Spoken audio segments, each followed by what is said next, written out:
There are moments in life that nobody plans for. Moments that happen so fast, so suddenly, that by the time your brain catches up, everything has already changed. The kind of moment where something small, a sound, a glance, a flicker of light on a screen, becomes the thing that splits life into a before and an after. This is one of those stories. It doesn't start with a fight. It doesn't start with screaming or accusations or broken glass. It starts quietly. It starts the way most big things start, with something that wasn't supposed to be seen. A little boy, a birthday celebration, a private family moment inside the walls of a palace that most people will never step foot in, and a phone that was pointed in a direction it was never supposed to point. What happened next would ripple outward in ways that nobody in that room could have predicted. And at the center of it all stood a man who, for most of his life, has had to hold everything inside, because that is what it means to be a royal. You hold it in. You smile. You wave. You carry the weight, and you never, ever let the world see you crack. But there are limits to what any person can hold. And on this particular day, in this particular room, Prince William reached his. The morning had started the way most mornings do inside Kensington Palace, with a kind of organized calm that hides the complexity underneath. Schedules printed and reviewed, security briefings completed. Staff moving through corridors in the quiet, practiced way of people who have learned that efficiency and invisibility are almost the same thing. It was a birthday.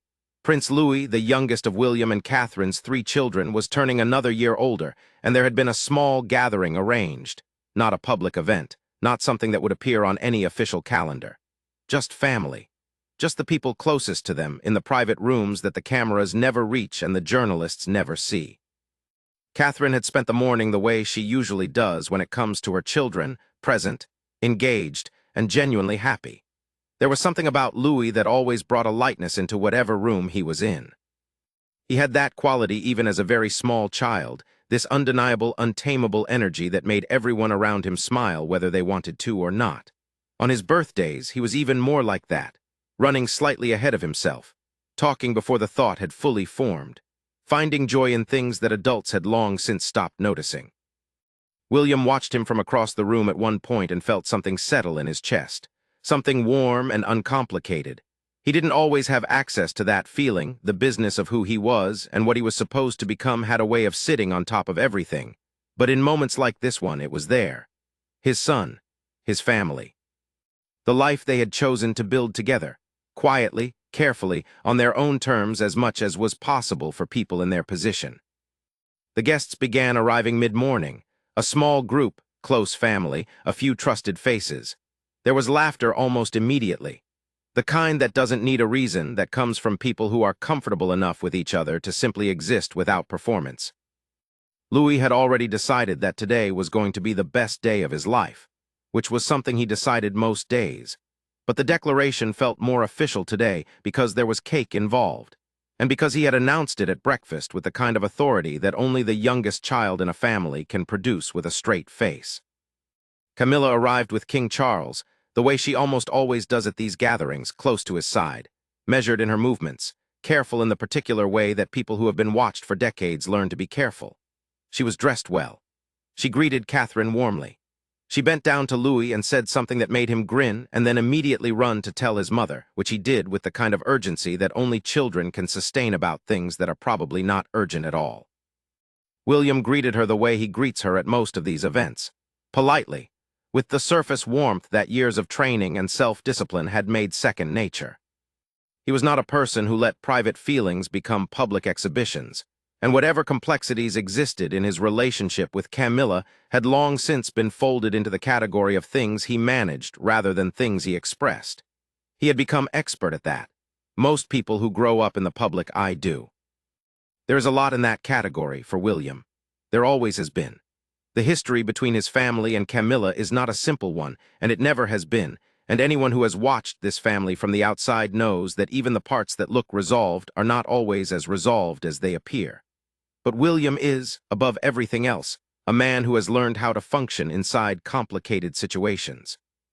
How to keep the machinery moving even when something underneath it is grinding. He greeted Camilla.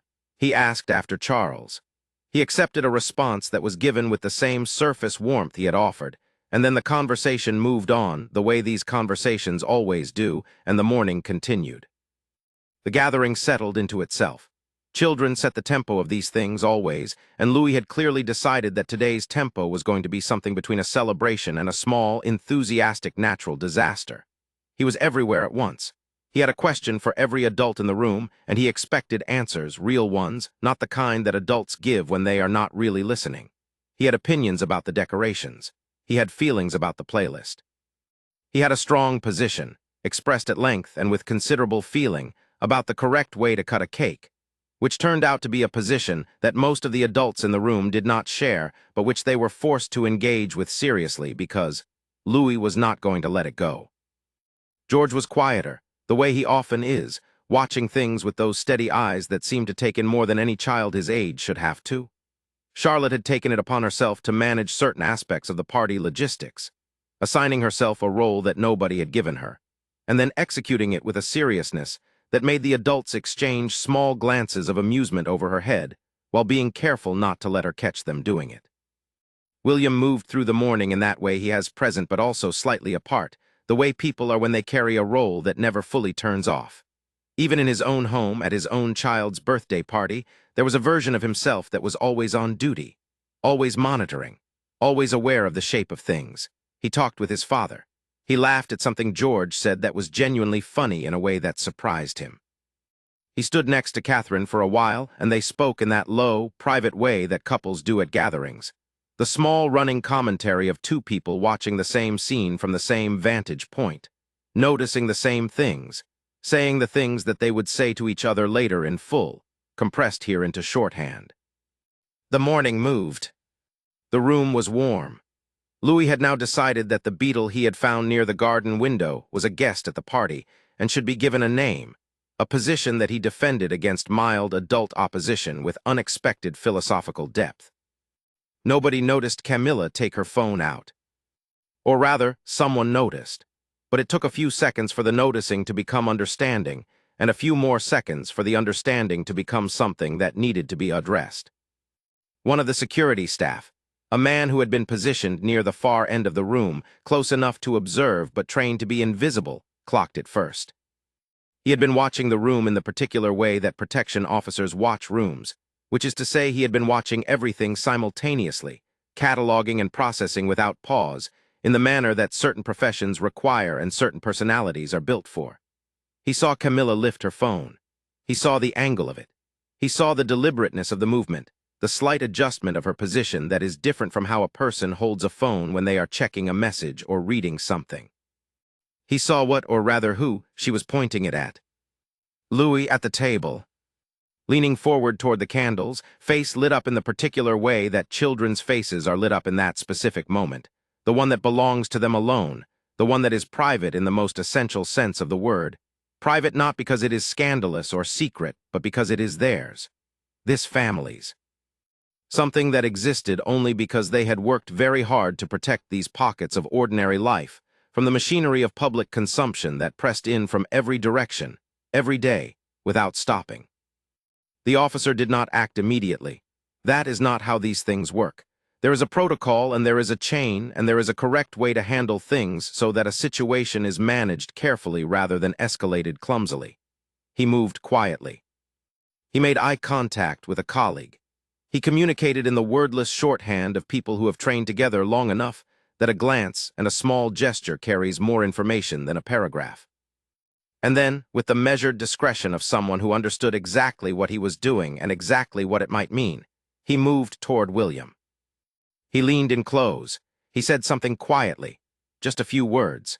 The kind of words that are chosen carefully because the person delivering them knows that the person receiving them will feel them land in a place that is not entirely professional. William's face did not change immediately. That is something people always remark on about him, the control. The way he can receive information that would register visibly on most people and simply absorb it, process it, hold it behind his eyes while his expression stays almost exactly the same. It is something that was trained into him and something that is also genuinely part of who he is. Two things that have been in conversation with each other for so long that they have become indistinguishable. But almost exactly the same is not the same. Something shifted. Something very small and very telling shifted in his jaw, in the set of his shoulders, in the quality of his stillness. Anyone who knew him well really knew him, not the version that exists in photographs and official statements, would have recognized it immediately. It was the look of a man who has received information that has touched something underneath the controlled surface. Something that was already there, already tender, already waiting. William set down whatever he was holding. He straightened. He looked across the room toward where Camilla was standing, phone still in hand, and for just a moment, for just one very brief, very human moment, the thing he usually kept so carefully managed was visible on his face. Not anger exactly, something more layered than that. Something that had been building for a long time and had just found a specific, concrete reason to surface. He walked toward her, not fast, not in any way that would have drawn attention from the other people in the room. Louis was still at the table. Charlotte was involved in something on the other side of the room. George had drifted toward the window. Charles was in conversation with someone, his back turned. The room was occupied with itself, and William moved through it the way he moves through most things, smoothly, purposefully, without announcement. He stopped when he was close to Camilla, close enough to speak without being overheard. Close enough that what he was about to say would exist only between them, which was exactly where he needed it to exist. He looked at the phone. He looked at her. And then he said it, quietly, but with a directness that left no room for misunderstanding, no space for the kind of ambiguity that polite people use to soften things they'd rather not confront directly. Hand over the phone. Camilla looked up. For a moment her expression was unreadable, the particular unreadability of someone who has spent decades learning to be unreadable in public spaces, who has had to develop that skill because the alternative was too costly. She said something in response, something low, something that might have been an explanation or a question. William's reply was not loud. It was not a scene. It was the kind of exchange that can happen in a crowded room and leave almost everyone around it completely unaware. But the words were clear, and the weight behind them was unmistakable, and Camilla heard both. "That is not for you to have. Hand it over now." The room continued around them. Louis was moving on to the next thing. Charlotte was supervising something. George was probably eating something he wasn't supposed to be eating before the cake had been properly distributed. Charles remained in conversation, unaware. And in this small, contained pocket of the gathering, something was happening that had nothing to do with the celebration at all. Camilla looked at William for a long moment. Then she looked down at the phone in her hand. Then she looked back at him. And the thing that passed between them in that look was not simple, was not something that could be reduced to one feeling or one meaning, because there was too much history in it, too many layers, too many things that had been carried for too long by too many people. She handed it over. There was a pause, just a breath of a moment. The phone changed hands. The officer who had communicated the situation to William had materialized quietly at his side, and William passed the phone to him without looking away from Camilla, and said something brief, and the officer nodded once and stepped back. William looked at Camilla one final time. He didn't say anything else. He didn't need to. Everything that he felt, the protectiveness, the anger underneath it, the exhaustion of always being the one who manages things, the particular grief of having to draw a line with someone who is supposed to be family, was in that look. Compressed, contained, absolutely clear. Then he turned. He walked back across the room toward his children. He crouched down next to Louis, and Louis immediately launched into a detailed account of something that had happened involving the beetle, and William listened, really listened, the way he does with his children, with his full attention, and the smile that crossed his face was real. Not performed. Not the one for cameras or for rooms full of people who are watching. The one that belongs to his children alone. From across the room, Catherine had seen most of it. She had read the situation the way she reads most situations, quietly, precisely, without drawing attention to the reading. She did not go to William immediately. She understood that this was not a moment that needed her intervention. He had handled it. But she had seen, and she understood what it cost. Because she always understands what it costs, which is one of the reasons they work, the two of them, in the complicated life they have built inside a world that was not designed with private human beings in mind. The party continued. There was cake. There were presents.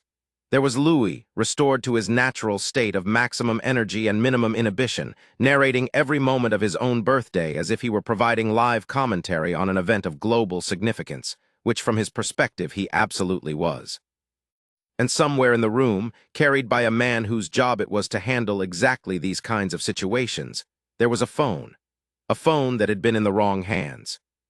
A phone that William had asked for and received without spectacle, without drama, without giving anyone in the room, except the ones who already knew, any reason to look twice. But the line had been drawn, quietly, without announcement, in the way that William does most things that matter to him. And everyone who had witnessed it, however small their part in the witnessing, understood exactly what it meant. The afternoon settled into itself the way afternoons do after something significant has happened in a room, with a kind of surface normalcy that moves like a layer of water over something harder underneath. The children kept the energy high enough that most of the adults could simply follow the current and not have to think too hard about what had just occurred. Louis, blissfully unaware that anything had taken place beyond the walls of his own experience, had decided that the afternoon belonged to him in every possible sense, and was managing it accordingly. Camilla remained at the gathering for another hour or so. She moved through it with the composure that had become, over decades, one of her most defining characteristics, that ability to stay present, to participate, to maintain the appearance of ease even when the air around her had changed. She spoke with Charles. She accepted a slice of cake. She said the right things at the right moments with the right warmth, the warmth that is both genuine and also carefully managed, as most warmth is in lives lived under constant scrutiny. But something was different in the way she held herself, something that most people in the room would not have noticed and probably did not. Something subtle in the angle of her shoulders, in the frequency with which she checked where William was in the room without appearing to check, in the slight compression of what is usually a more relaxed expression around the eyes. The kind of difference that only registers if you are already paying very close attention, which most people at a child's birthday party are not. William was paying attention. William was always paying attention. He did not approach her again. There was no second confrontation, no follow-up conversation, no gesture toward the thing that had happened. This was not avoidance. It was the opposite of avoidance. It was the deliberate, conscious decision of a man who had said what needed to be said and did not feel the need to underline it or expand it or soften it retrospectively. He had made his position clear. He had done so without creating a scene that would have disturbed his children or forced the people around him to choose sides or react. He had been direct, and he had been decisive, and now it was done. What remained was the weight of it. The kind of weight that doesn't announce itself but that you feel in your body, in the slightly different quality of the silence when certain people are near each other, in the almost imperceptible shift in how a room breathes. Charles, at some point in the afternoon, seemed to sense that something had passed between his wife and his son. Charles has spent his entire life learning to read rooms. It is a skill that is simultaneously natural to him and deeply practiced, the way all truly refined skills are. He didn't address it directly. That is not how these things happen in this family, not immediately, not in a gathering with children present and staff moving through the edges of the space. But there was a moment when he looked at William, a specific look, the kind that fathers give sons when they are asking a question without asking it. And William met it with an expression that gave nothing away, but also did not pretend that nothing had happened. They understood each other, or they understood something. What exactly they understood, what each of them was holding in that exchange, was between them. The goodbyes came eventually, the way they always do at these gatherings, a gradual drawing together of coats and bags, and the particular gentle chaos of a family, with children winding down a celebration that has been going for most of the day. Louis was starting to show the first signs of the energy collapse that would hit him hard within the next hour, the way it always did on his birthday, the wave of exhaustion that builds underneath the excitement and then crashes without warning, leaving him suddenly, completely done. Charlotte had shifted into a slightly quieter mode. George was the way George usually is at the end of these days, contained, a little distant, absorbing. Camilla and Charles left together. The goodbye between Camilla and William was brief, correct. The kind of farewell that follows protocol without warmth but also without coldness, the carefully maintained neutral temperature that is sometimes the most complicated thing in the world to sustain. She said something. He responded. There was no hug. In some family situations that absence is unremarkable. In this one, on this day, it was something people in the room registered. The door closed. Catherine, who had spent the second half of the afternoon navigating the space between what had happened and what was still happening, came to William's side once the last guests were gone. They stood together in the room that was now quieter, the debris of the celebration still around them, streamers and wrapping paper, and the particular comfortable mess of a day that has been lived fully. Louis was on the sofa in the boneless way of a child who is about 3 minutes from being completely unconscious. George and Charlotte were in the next room, the sound of their voices low and unremarkable, the sound of children winding down. William and Catherine did not have a long conversation about what had happened. They are not people who need to pull every event apart in the moment. But a few things were said, the essential things. Catherine had questions, and she asked them quietly and directly, and William answered the same way, because that is how they communicate when it matters, without performance, without the softening that people sometimes add to difficult conversations when they are more concerned with being comfortable than being honest. She had not seen the exact moment. She had seen enough to understand the shape of it, and what William told her filled in what she hadn't seen. She didn't perform anger on his behalf. She didn't dramatize. She asked what had been done with the phone, and he told her, and she nodded once, a nod that was both practical and something more than practical, the acknowledgement of a partner who understands that her husband has done something that needed to be done and done it correctly. What she felt about Camilla specifically in that moment was something she did not say in full. Some things are held. Some assessments are made and then filed in a place that is accessed later in private or perhaps not accessed at all. Catherine has learned, in her years inside this family, that not every feeling needs an immediate external expression. That some reactions are better completed internally before they are given any outward form. But she was not neutral. The children are the center of everything for her in the most essential and non-negotiable way, and anything that touches that center produces a response that is not mild and is not managed. It is simply felt fully, and then it is dealt with. That evening, after Louis had been carried to bed in the way that only completely exhausted children can be carried, limp and total and absolutely elsewhere, and after George and Charlotte had said their good nights, and the house had settled into the particular quiet that follows the end of a full day, William sat in a room on his own for a while. This is something he does. It is not widely known because it is not the kind of thing that is written about or photographed, but the people close to him understand that he needs these pockets of solitude after full days. Not sadness, not crisis, just the processing that some people do out loud and that he does in silence. He thought about the day, about Louis's face at the candles, the brightness of it, the uncomplicated joy of it, the thing that he had worked, that both he and Catherine had worked to protect. The ordinariness of it, the privacy of it, the right of his children to have moments that belonged only to them, that were not recorded or shared or consumed by a world that had already claimed so much of their lives simply by virtue of who their parents were. He thought about the moment with Camilla. He turned it over the way you turn something over when you are trying to understand what it actually means, separate from what it felt like in the moment. Was it malicious? Was it thoughtless? Was it something in between, the kind of act that a person commits without fully thinking through what they are doing and why, operating on a kind of automatic instinct that doesn't pause to ask permission? He didn't know.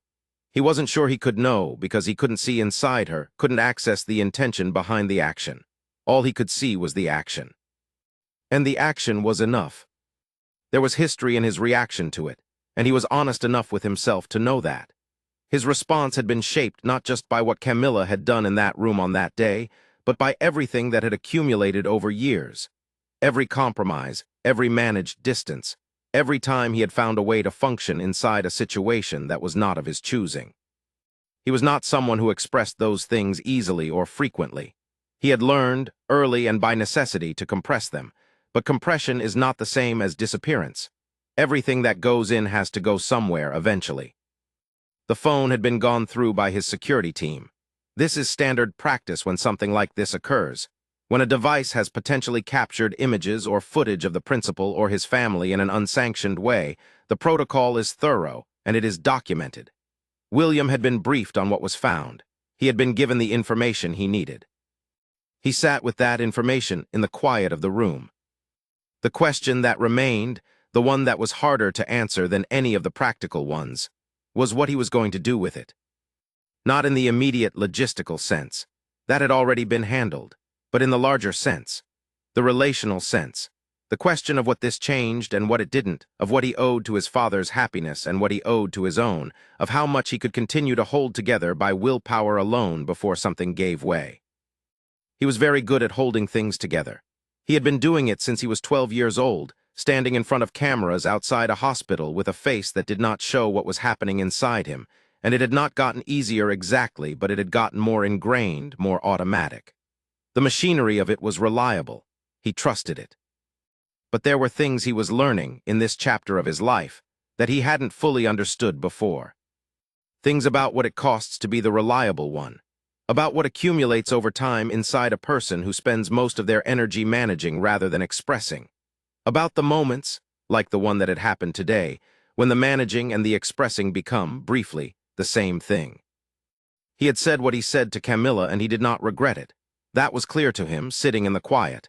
There was no retrospective doubt about whether he had been right, no second-guessing of the intervention itself. He had been right. He would do it again. What he was sitting with was something else. The recognition that doing the right thing in a situation does not always make the situation feel resolved, that you can act correctly and still come away from it carrying something. That some problems do not end when you address them. They simply move into a different phase. Catherine came in at some point. She had that quality that she has in private, a stillness, an ease, a way of entering a room without disturbing whatever is already in it. She sat near him. They didn't talk immediately. They didn't need to. Eventually, she said something quiet. He replied. The conversation that followed was not about Camilla or about the phone or about the specific events of the day. It was about the children, about Louis and his beetle and the way he had decided the beetle was family now. About Charlotte's unofficial party management role and the look on her face when she had executed some logistical task successfully. About George and the thing he had said that had made William genuinely laugh, the real one, the unguarded one. It was about ordinary things, the things that are, in the end, the only things that matter. Outside, the palace was quiet. The city moved around it the way it always does, unaware of the specifics of what had happened inside these walls on this particular day. The tabloids would wake up tomorrow and write about whatever they wrote about, and none of it would be this. None of it would be the real things, the tension and the protectiveness and the love and the difficulty and the human ordinary extraordinary reality of a family navigating itself in private. But in 2 rooms of that building, a boy was sleeping the total sleep of someone who had declared his birthday the best day of his life, and had been, in every way that mattered, absolutely right. And his parents sat together in the room next door in the quiet and let the day settle. In the days that followed, nothing was said publicly. Nothing leaked. Nothing appeared in the pages of the papers that made their money from exactly this kind of story. The palace staff did what palace staff have always done, which is to say they remained silent and discreet and gave no indication to anyone on the outside that anything had occurred beyond a birthday party for a child who had thoroughly enjoyed himself. But inside, things were different. The aftermath of a moment like this, one that is contained, managed, resolved in the immediate practical sense, does not simply evaporate. It distributes itself. It moves into the atmosphere of relationships, into the texture of conversations, into the particular silences that develop between people who are processing something that has not yet been addressed out loud in the ways that perhaps it should be. William was aware of this. He had felt it before, the way events that are handled externally continue to work internally, the way the practical resolution of something is never the same as the emotional resolution, and that the 2 timelines rarely run parallel. He had learned, over the course of his life, not to expect them to. What he had done at Louis's birthday was not, in the grand scheme of things, a dramatic act. He had asked for a phone, and he had received it. There had been no raised voices, no scenes, no confrontation that anyone outside of a small circle would have been aware of. By almost any external measure, the situation had been managed well, quickly, quietly, without collateral damage to the celebration or to the people in it. But it had consequences that extended beyond the room. The first of those consequences was in his relationship with his father. Charles was not a man who processed things immediately or directly. He was, in many ways, the person from whom William had learned the art of the managed surface, the careful cultivation of a version of yourself that functions efficiently in public, while keeping the more complex machinery running somewhere less visible. They were similar in this way, father and son, though neither of them would have described themselves in quite those terms. Charles reached out to William a few days after the gathering, not with a formal call, not with anything that felt like a summit or a confrontation, just a quiet, almost incidental suggestion that they speak when the schedule allowed. The kind of reach-out that is both casual and also clearly not casual, where the lightness of the framing is itself a kind of communication. William understood this. He agreed to the conversation. He went into it the way he goes into most conversations that carry weight, prepared, composed, clear about what he wanted to say and what he didn't need to say, and aware that the other person in the conversation was navigating their own version of the same terrain. What Charles said, in the substance of it, was an attempt at explanation without quite being an apology, and a request for understanding without quite being a concession. He defended Camilla, which William had expected. Not aggressively, not dismissively. Charles was not a person who dismissed his son, whatever their complications, and he was not a person who had ever been comfortable with direct conflict. But he made a case in the careful way that he makes cases, for context, for intentions, for the possibility that what had happened had not been what it appeared. William listened. He is very good at listening in a way that does not give itself away, that does not telegraph whether what is being said is landing or not. That gives the person speaking the space to finish what they are saying before anything is evaluated. He had learned this, too, from his father, in a way, though that was perhaps not the lesson Charles had consciously intended to teach. When Charles was done, William spoke. He was measured, he was clear.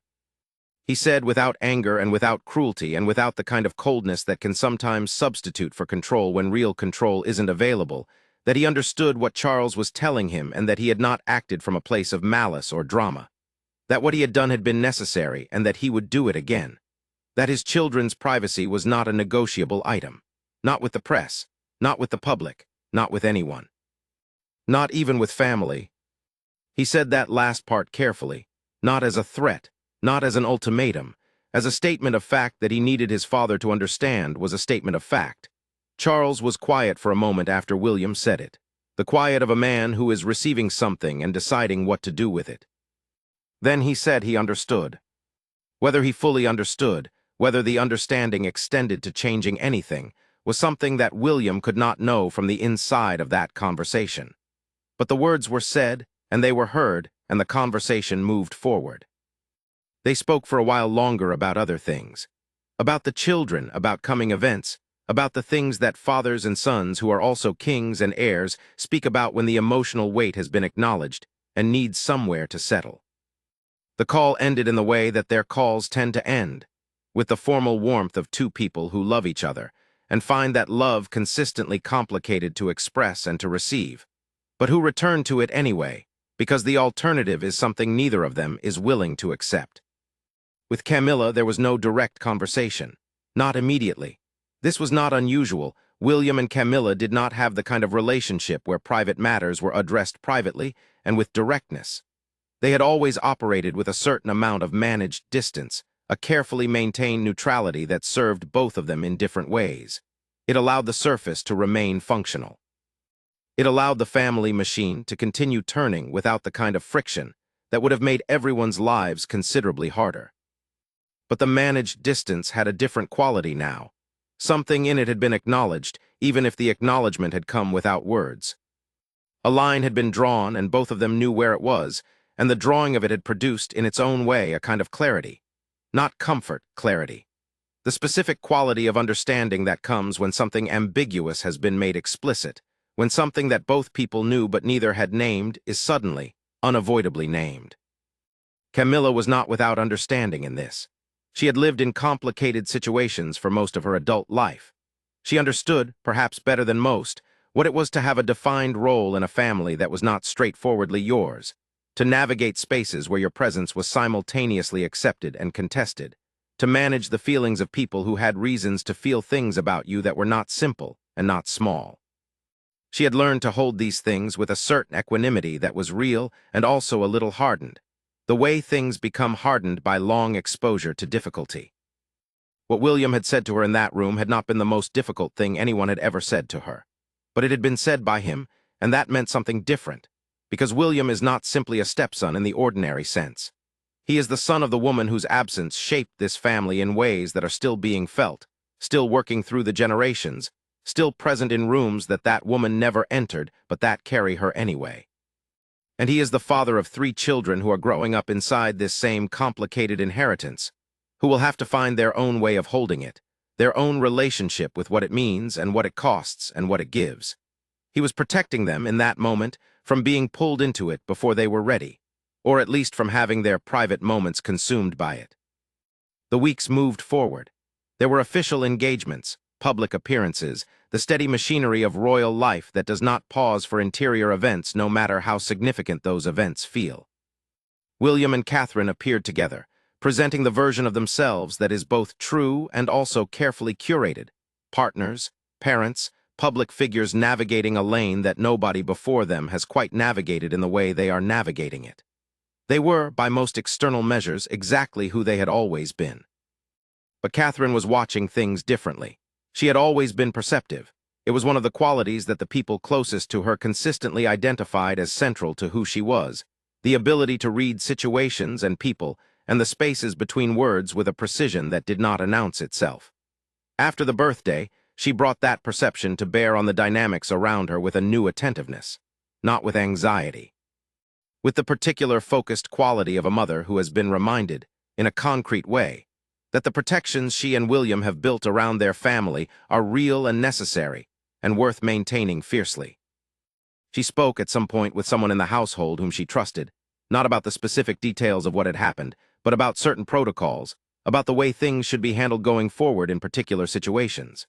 It was a quiet conversation, the kind that leaves no trace in any official record, but the kind that has effects.